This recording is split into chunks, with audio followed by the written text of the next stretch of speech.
Hi YouTube. It's been a while, I know. I've been incredibly busy, so that's meant no videos for a while, but I did want to touch base on a couple of things that I've been thinking about recently and just let you know where I'm at.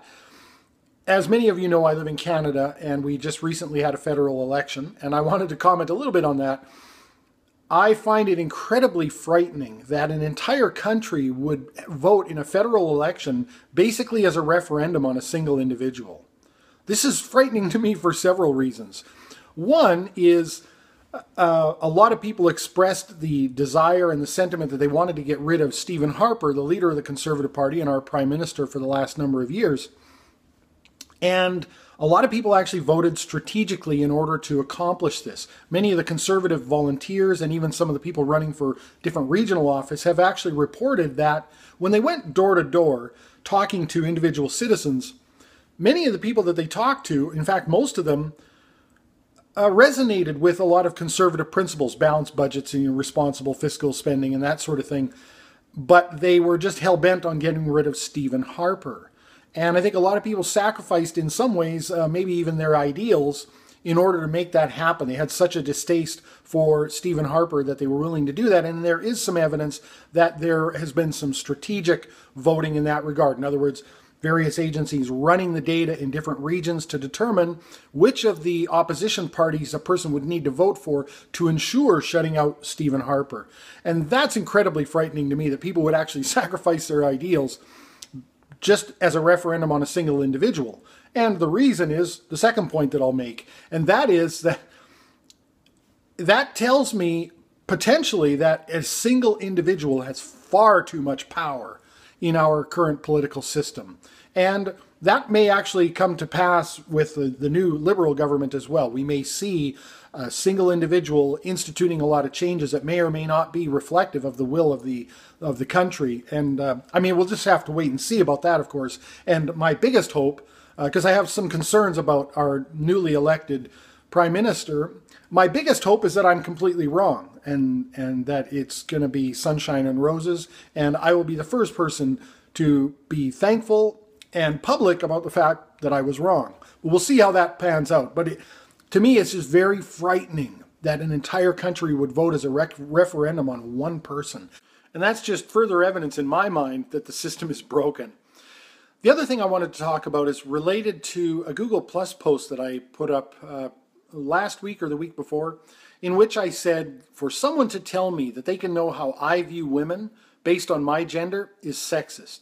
And of course, what I was referring to is a lot of the assertions made by feminists and other progressive people when it comes to things like intersectionality and identity politics. And I just find it quite ironic that, in my mind, and correct me if I'm wrong, the whole idea of equality and acceptance of other people stems from the notion that we shouldn't judge people based on arbitrary metrics such as skin color and gender and race and sexual orientation, political affiliation, religious beliefs, and that sort of thing. That we should allow each of us, allow one another the courtesy of showing what our character is before we make these kind of judgments, and that you shouldn't judge someone. And you shouldn't discriminate against someone because they're a woman or because they're of a different race than you, etc., etc. What's ironic about that is, of course, now we've come full circle to where everything is broken down into the micro category, right? Oh, cisgendered, white, male, etc., etc., etc., etc. It goes on down the line. And that's the same concept of intersectionality, right? What are the different characteristics that make you up, that may contribute to either what is deemed to be your privilege or your oppression? And I think there's only one way to get to a world where we actually don't have prejudice and discrimination, and that is to stop focusing so much on these things, especially in the West, where we have laws that protect people of either gender and or people of different ethnic backgrounds and that sort of thing. It's the height of arrogance, as I see it, for someone to determine that they can know the contents of someone else's mind without referencing them directly, without going ahead and asking them the question. So again, I've been told how I view women and that I objectify women and that I see them as as a collection of body parts and all these number of erroneous things. I assure you none of those things are the case. Am I attracted to the physicality of the feminine figure? Well, yeah. Okay, I'm a red-blooded guy when it comes to that, but that does not mean that I dissociate that from her being, from her intellect, from her wishes and desires, and certainly not from her autonomy. But I'm told that. I recently was watching a John the Other video where he was talking about a feminist campaign about, the manspreading deal, that their response was to have these pussy pouches, I think they're called. They've got like an embroidered vulva, I guess, on a handbag, and that's how they're going to combat manspreading, because to them, they say that manspreading is actually not about space. They've made the determination that maybe they were incorrect. It's not about space. It's about men putting their genitalia on display. And so if men are going to do it, then hey, then let's do it too. First of all, this is the height of arrogance to decide for someone else their reasoning behind doing something without consulting them, obviously. The other thing is, if you want to put a pussy on a pouch, knock yourself out. It doesn't bother me. I'm not sure how they think this is such a victory. That's a nice shape. I don't care, But this arrogance continues. I was thinking a lot about my wife and my mom and a lot of the women that I know. I saw a post.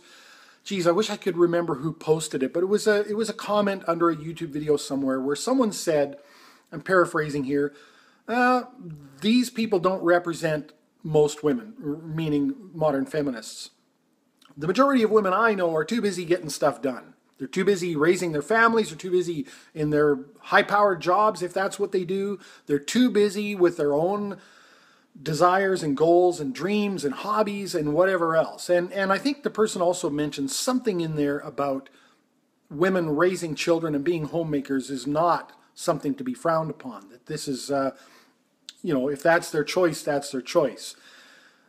And again, we get into the arrogance of feminists thinking that they speak for all women and that all women should be offended by the same thing that the modern feminists are. And that's the height of arrogance. I've out and out asked my wife about some of these things, and she's like, not on my radar. Nope, I don't believe that. I don't support that idea. I don't support that idea. I think that's fallacious, and I'm not about that. I think, again, it's the height of arrogance to think that you can speak for all people of one gender just because you happen to share that same characteristic. But of course, it gets a little bit worse because then feminists decide that they can speak for everyone. They can speak for trans women. They can speak for people of color. They can speak for any number of minorities, disabled people, you name it, people with learning disabilities. They can speak for all of them. And I do think that's the height of arrogance. And I think we need to let individuals speak for themselves. That's the world we should be building here. Individuality, meritocracy, I think to a large degree have gotten us to the success and the freedom and liberty that we do experience in the West has come from a recognition of merit and individuality.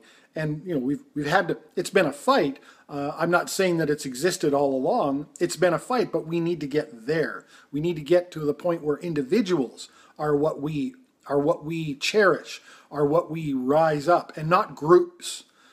And stop dividing people. Stop dividing people into little groups, especially when you're talking about discrimination and prejudice, because the prejudice seems to come out of those classifications. And I think it's ironic. I think it's hypocritical, and I certainly think that it's a double standard. Now, speaking of double standards, it gets interesting to me when it comes to feminists thinking that they speak for all women.